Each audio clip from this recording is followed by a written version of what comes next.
اعوذ باللہ من الشیطان الرجیم بسم اللہ الرحمن الرحیم۔ ناظرین کرام السلام علیکم ورحمۃ اللہ وبرکاتہ۔ انشاءاللہ تبارک و تعالی آج ہم لوگ پڑھیں گے شرح میعات عامل کے النوع السابع۔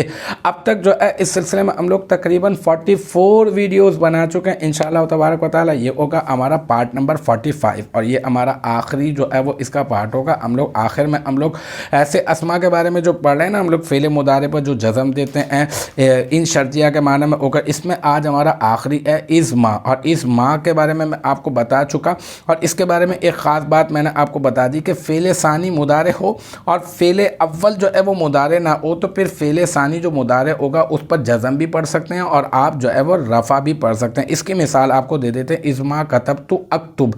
اب اس اکتب یہ فعل مضارع ہے، یہ فعل ثانی ہے۔ اب آپ اس کو جو ہے وہ آپ، اور فعل اول جو ہے وہ فعل مضارع نہیں ہے، تو اب آپ اس جو ثانی ہے نا اس کے اوپر آپ رفع بھی پڑھ سکتے ہیں، چاہے تو اکتب پڑھیں چاہے تو آپ اکتبو پڑھ دیں، ٹھیک ہے۔ تو اس کی ترکیب ہم لوگ کر دیتے ہیں، یہی آج ہماری آخری ویڈیو ہے۔ مثلو ازما کتبت اکتبو، ٹھیک ہے۔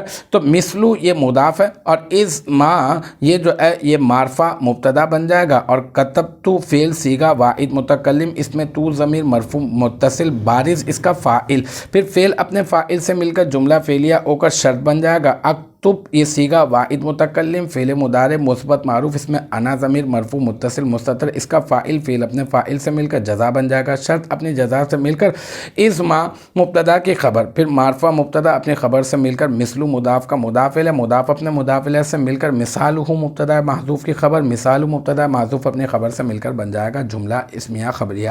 تو الحمدللہ یہ ہمارا پارٹ نمبر 45 بھی اپنے اختتام کو پہنچا۔ مجھے امید ہے کہ یہاں تک کی جو بات ہے وہ آپ کی سمجھ میں آ گئی ہوگی۔ انشاءاللہ تبارک و تعالی نیکسٹ ٹائم اگلی ویڈیو، اگلی کلاس اور اگلی نو کے ساتھ ملاقات ہوگی۔ جب تک آپ اپنا بہت خیال رکھیے گا۔ آخر دعوانا ان الحمدللہ رب العالمین۔